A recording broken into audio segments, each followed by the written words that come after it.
Hi everyone, this is William from the Headphone Experience, and tonight I'm here with my first impressions of the Kennerton Magni. If you don't already know, Kennerton audio equipment is out of St. Petersburg, Russia. The Magni, and depends on what type of wood it's made out of. The price varies a little bit, but I believe that this is made of aged oak. And this headphone would sell for $769. This one was loaned to me by Kennerton for a review. Actually it was a few hours ago, I did a review on the Fisher Audio M12S. And I explained in that video, and actually you would understand this video better if you go back and watch that one first, because these headphones were sent to me at the same time and they're kind of based on the same headphone. Kennerton is a like high-end version of Fisher Audio, kind of like Toyota and Lexus. Kennerton would be the Lexus. And the Kennerton Magni is a very similar headphone to the Fisher Audio M12S. It's basically a deluxe version of it. So knowing that, you'll understand this video better.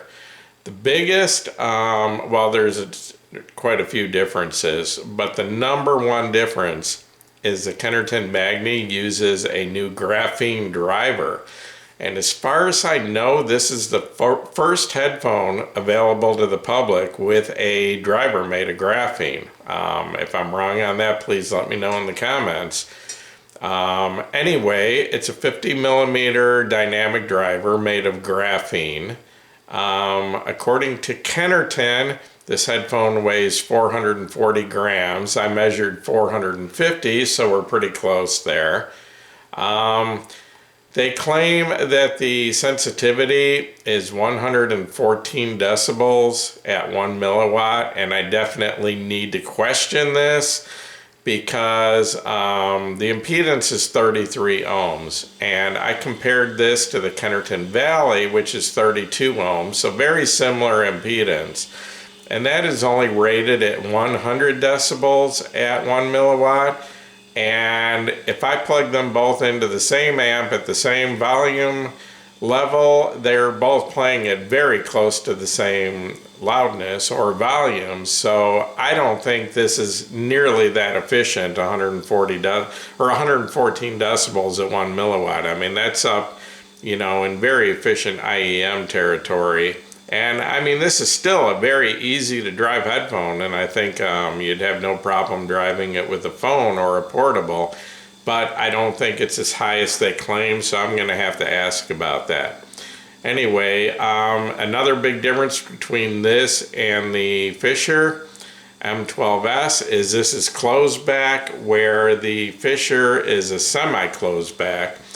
Although this doesn't appear to be entirely closed because there are two very small ports on it, so, but I guess it's still close enough to be considered a closed back. Some other small differences, well, actually they're not that small. Some other differences are the ear pads. Like on the M12S, they're very thick and very soft and cushy. Leather on the outside, but unlike the M12, they're also leather on the face and on the inside, where they're velour on the M2 or M12. And then also the headband on this is different. The M12S is definitely not leather, and this, I'm not sure. It looks and feels nicer than the headband on the M12, and I can't tell if it's real leather or not. But like on the M12, it's a self-adjusting stretching headband. So once again, it just it's self-adjusting. You put it on your head and it adjusts to where it needs to be, and that's it. I mean, putting these things on and getting them in the right places is as easy as that. And even though they're 450 grams, which is not light, but, you know, but not super heavy, but not light either. And really, they feel a lot lighter than that to me on my head. I mean, they're very, very comfortable, and the weight isn't an issue with me at all. These, unlike the Fisher, which the Fisher up until, well, on their website shows them with a permanently attached coiled cable, but the ones that I received have a detachable one-sided 3.3 millimeter plug. Well, these are two-sided. You have your dual 3.3 or 3.5 millimeter plugs on these. So they actually, the same cable could be used with most of Hi-Fi Man's headphones, or the Meza 99 Classics use 3.5 millimeter. A lot of headphones are using that now. So the cables are pretty interchangeable. The cable that comes with this is actually a very nice cable. It's basically the same cable that comes with the Kennerton Valley. It's a very heavy, little bit stiff, but very high quality. But instead of 4-pin mini XLRs, it comes with the dual 3.5 millimeter plugs on it. And they're actually, the casings on them are made of aluminum, and they're really nice. So anyway, and also like the Fisher equivalent, it does come with a very nice carrying case also. Same thing, they fit in it really easy, go in and out easily. I have a pouch in the back and in the top and in the back for storing cables or whatever you want. So, very nice addition to it. So anyway, like I said, these are basically a deluxe version of the Fisher M12S. And my biggest concern is I knew I was going to get these both in and for review at the same time. And I was kind of worried that, you know, I knew they had a different driver, all that, and I knew there was some, you know, differences in them. But I was worried, was I really going to be able to hear a big difference? And was that difference going to be worth the almost $300 difference in price? Because these sell for $769, and the Fishers sell for $485. So I was kind of worried, am I going to hear a difference in these that is big enough to justify that big a price increase? And you know, that's not all, the price increase isn't entirely from the sound. I mean, it's from the nicer ear pads, the nicer head pad, you know, different things, you know, a nicer cable, the two, you know, the double hookup in both ear cups, all that, all are part of that.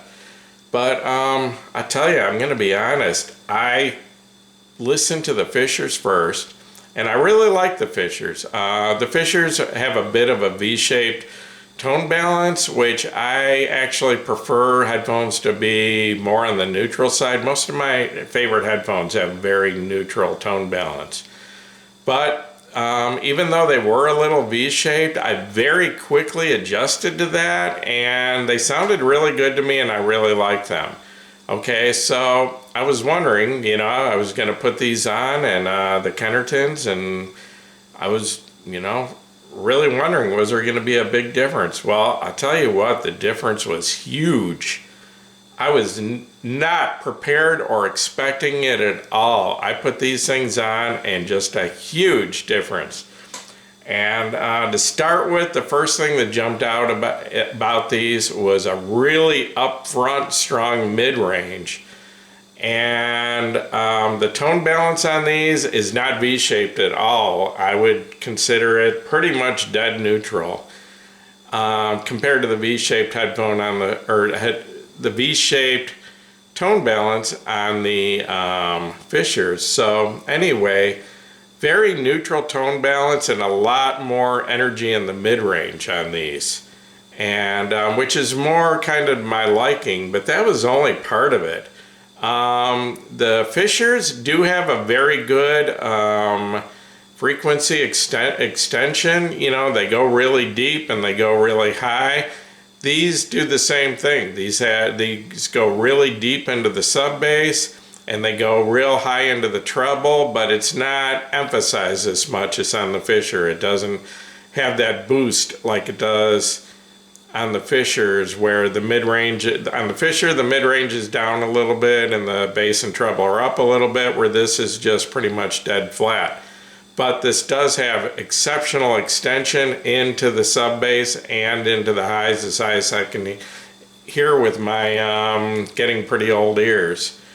So anyway, but what really stood out about these to me is the mid-range was just, all I could describe it as is this beautiful, thick, creamy, rich, but yet very detailed, not giving up any details at all for that creamy, rich sound.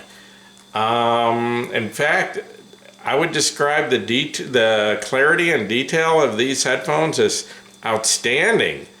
I mean, just really, really up there. And I'm not talking about compared to other headphones in its price range. I'm talking about compared to any headphone I've listened to. The detail on these is outstanding. The soundstage on these, as you can expect from a closed back headphone, it's going to be a little bit smaller than an open back, and that is exactly the case.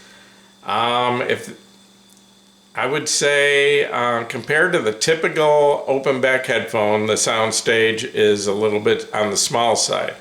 But compared to I've only heard a few closed back headphones, but the Soundstage actually seems to be pretty decent for a closed back headphone. I mean, I'm actually, without a doubt, I'm hearing sounds that appear to me, or sound to me, to be outside of the ear cup. I mean, further out. I mean, I'm hearing where, you know, some of the best open headphones, I'm hearing sounds that sound like they're coming from way out here. With these, I hear sounds that sound like they're maybe coming from about here.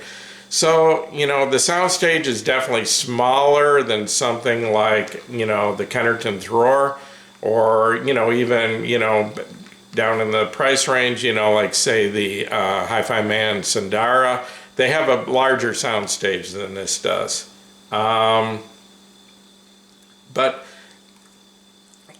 sound-wise, I mean, I'm going to be honest with you, and I'll go into this deeper when I do my full review in a couple weeks.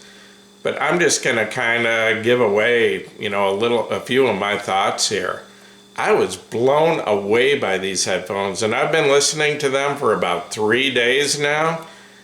And every time I listen to something new on these, I just continue to be blown away. And in my opinion, this is a giant killer headphone. This headphone is going to compete with headphones 2, 3, even 4 times its price, in my opinion. I mean, I haven't heard a lot of different headphones, but I've heard a few pretty decent headphones, and I'll give you a few comparisons here.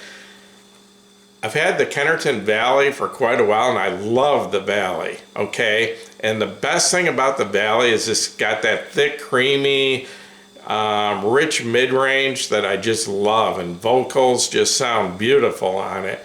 Well, this has got that same thick, creamy mid-range, but with even a little bit more detail, more detailed. In fact, these have as much detail as the Kennerton Roar, which is Kennerton's flagship headphone, and I've never heard another headphone with as much detail as that. And these have, from what I've heard so far, 3 days, I think these have as much detail as the Kennerton Roar. And in fact, compared to the Valley, these have more extension in the treble on the top end, and compared to the Roar, these have more extension in the sub bass on the bottom end. I mean, I'm not saying that they're better than the Roar. They can't come anywhere close to that huge three-dimensional layered soundstage of the Roar that I just love, and it just makes me feel like I'm there listening to the music live. But I mean, these seriously hold their own against a headphone that costs 4 times its price. In fact, I would say the headphone that I have heard that this sounds the closest to of anything would be the Hi-Fi Man Aria that I did a review on a month or 2 ago. And I considered the Hi-Fi Man Aria to be the best, most well-balanced tone of any headphone I've ever heard. I mean, all the way from the sub bass to the treble, I just considered the Aria to be perfect in tone balance, where I was never even tempted to use an EQ on it. And I'm telling you, this has almost the identical tone balance with the same extension into the bass, the same extension into the treble. This headphone, to me, sounds very, very similar to the Hi-Fi Man Aria, except it actually has, in my opinion, a richer, thicker, creamier mid-range and upper mid-range, but doesn't give up any detail at all to the Aria. The only thing, once again, this cannot compete with the Aria in the soundstage department. The Aria has a huge soundstage, which this does not. So that brings me to my final point in this first impressions video, because like I said, I want to put more time in them and make sure of what I'm saying, but these are just my feelings in the first 3 days. So I'm going to listen to these for 2 or 3 more weeks and then do a second part to this video and get deeper into the sound and comparing them to other headphones. But for right now, like I said, I am blown away by this headphone, by the sound quality, and if Kennerton decides to make an open back version of this that has a larger soundstage but yet keeps that, what I consider to be a perfect tone balance in that thick, rich, creamy mid-range and the detail, if they can keep all the good points about this and give it a larger soundstage and an open back headphones all from other companies in the $2,000 or $3,000 range are going to have to worry about this headphone. It is that good in my opinion. So anyway, I'm going to wrap this up. Once again, this is William from the Headphone Experience. If this video helped you at all, please give me a thumbs up. And I'd love to have you subscribe to my YouTube channel. And also, you're all welcome to join us over at the Headphone Experience on Facebook. Thank you.